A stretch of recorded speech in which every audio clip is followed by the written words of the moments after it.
আসসালামু আলাইকুম SB food channel আপনাদের সবাইকে স্বাগতম জানাচ্ছি। আজকে আমি নিয়ে এসেছি ডালপুরি। তো কিভাবে ডালপুরি তৈরি করতে হয় সেটা আপনাদের দেখাবো। প্রথমে আমি ডোটা বানিয়ে নিই। তো এখানে আমি প্রথমে নিয়েছি ময়দা, সাথে দিচ্ছি লবণ, স্বাদ মতন লবণ, আর দিয়ে দিচ্ছি সামান্য একটু তেল। এখন আমি তেল দিয়ে দিচ্ছি, 3 চামচের মতো তেল দিয়ে দিচ্ছি। এবার ডোটাকে আমি মাখিয়ে নিই। আমি ঠান্ডা পানি নিচ্ছি, কারণ এখানে আমি গরম পানি নিব না, সুন্দরভাবে জানি হয়। ডোটা তৈরি করার জন্য একটু করে পানি দিব। পানি দিয়ে আমি আস্তে আস্তে মিক্সড করে নিই। যেটুকু পানি লাগবে সেটুকু দেবো, একবারে সব দিয়ে দেবেন না, নাহলে পাতলা হয়ে যাবে। তো এই যে আমার ডোটা রেডি হয়ে যাচ্ছে। ডোটা মাখানো শেষ। এখন আমি আরও 2 চামচ তেল দিয়ে দিচ্ছি, জিনিসটা যেন সফট থাকে, শক্ত যেন না থাকে। এজন্য যে ডোটা হয়ে গেছে, এখন আমি আধা ঘন্টার জন্য রেস্ট দিই। তো এই ফাঁকে আমি ডালের পুরটা বানিয়ে ফেলি। আমি ডালটা সিদ্ধ করে নিয়েছি। ডালের ভিতরে আমি দিয়েছি হলুদ, 1 চিমটি হলুদ আর আদা রসুন বাটা দিয়ে আমি পরিমাণ মতো পানি দিয়ে সিদ্ধ করে নিয়েছি। তো এখানে আমি আর কি কি নিয়েছি, ধনে গুঁড়া, জিরার গুঁড়া, পেঁয়াজ কুচি, শুকনো মরিচ আর ধনে পাতা। তো চলুন ডালপুরির পুরটা আগে বানিয়ে ফেলি। কড়াইতে একটু তেল দিয়ে দিচ্ছি, পেঁয়াজ কুচি। পেঁয়াজটা বেশি ভাজা ভাজা করবো না, এটা আদা ভাজা করবো।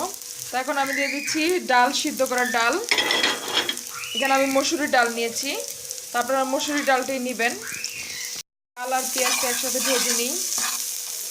তারপরে এক এক করে আমি সব মশলা দিয়ে দিচ্ছি। গুঁড়া, এখানে আধা চামচ ধনিয়ার গুঁড়া দিয়ে দিলাম। এই যে এখন আমি শুকনো মরিচ দিয়ে দেবো। এখানে আমি শুকনো মরিচটা আমি টেলে নিয়েছি, টেলে তারপর এটা গুঁড়া করে নিয়েছি। এখন আমি দিয়ে দিচ্ছি আমি, এখানে আপনারা ঝাল যেটুক খান সেটুক দিবেন। সেই জিরা ফাঁকি করা, জিরা ফাঁকি দিয়ে দিই।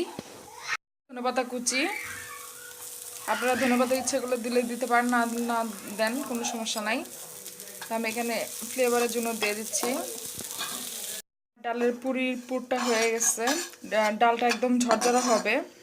তো এখন আমি নামিয়ে পুরিগুলো সব বানিয়ে ফেলি আর আপনাদের দেখাচ্ছি কিভাবে বানাচ্ছি আমি। ঢেকে রাখছিলাম আধা ঘন্টার জন্য। তো এখন আমি রুটির পুরির মতন বানিয়ে নিই, লুচির মতন বানিয়ে তারপর পুরটা আমি ভরে নিচ্ছি। পুরির জন্য লিচি কেটে নিচ্ছি, একটা করে কাটতে নিতেছি। তা আপনি যে কটা বানান সে কটাই বানান নেবেন। আমি রুটির মতন প্যারাটার ভিতরে আমি এখন পুরটা ভরবো। আমি তাকে সবগুলো আমি এইভাবে করে নিই। তারপর আমি পুর দিয়ে দিচ্ছি। এখানে আমি এই যে শুকনা ঝরঝরা ডালগুলো দিয়ে দিলাম। এখন কিভাবে বলটাতে হয় সেটা দেখেন, ভালো করে সাবধান যেন একটু বের না হয়ে থাকে। এই যে দেখছেন, একদম পারফেক্ট। তো আমি আরেকটা বানিয়ে দেখাচ্ছি আপনাদের। করে ডালটা ভরে একটা করে করবেন।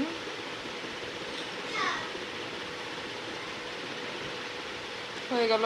তো বাকিগুলো আমি সব বানিয়ে ফেলি। এখন আমি পুরিটা বানিয়ে ফেলি।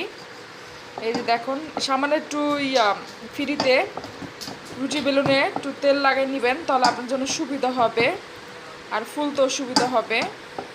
আমি আরেকটা বানিয়ে দেখাচ্ছি।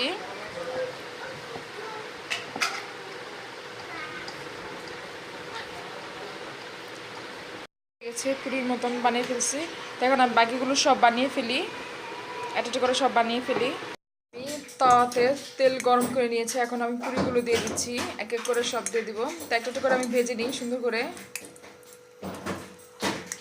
তেল গরম হলে পুরিটা ছেড়ে দেবেন, তাহলে জিনিসটা তাড়াতাড়ি সুন্দর মতন ফুলে উঠবে। এই যে পুরিগুলো কি সুন্দর ফুলে উঠছে। তো আমি একটা করে সব ভেজে নিই। একটু ব্রাউন কালার হলে আমি নামিয়ে ফেলবো। যে ব্রাউন কালার হয়ে গেছে, তাহলে আমি একটা করে সব ভেজে নিই। যারা আমার চ্যানেলটি এখনও সাবস্ক্রাইব করেনি অবশ্যই সাবস্ক্রাইব করবেন, লাইক দেবেন, শেয়ার করবেন। তো পুরিগুলো একটা করে ভেজে তারপর আপনাদের পরিবেশন করে আমি দেখাচ্ছি। কি সুন্দর ফুল উঠছে দেখছেন। তো তো আপনারা বাইরে খাবার না খেয়ে বাসায় তৈরি করে খাবেন, ট্রাই করে দেখবেন, কারণ বাচ্চারা বাইরে খাবার খেলে অনেক সময় অসুস্থ হয়ে পড়ে। তো বাসায় বানিয়ে দিবেন বাচ্চাদের জন্য, ঝাল কম দিয়েও বানাই দিবেন, কারণ ওদের স্বাস্থ্যের জন্যই আমাদের মাদের সবাই চিন্তা ভাবনা করতে হয়। তো বাইরেটা না দিয়ে বাসায় তৈরি করাটা আমি মনে করি বেটার। তো আপনারা বাসায় অবশ্যই ট্রাই করে দেখবেন। তো আমার ভাজা হয়ে গেছে সব পুরিগুলো, এখন আমি পরিবেশন করি। পুরিগুলো হয়ে গেছে, ডাল পুরি। তো আপনারা বাসায় অবশ্যই ট্রাই করে দেখবেন।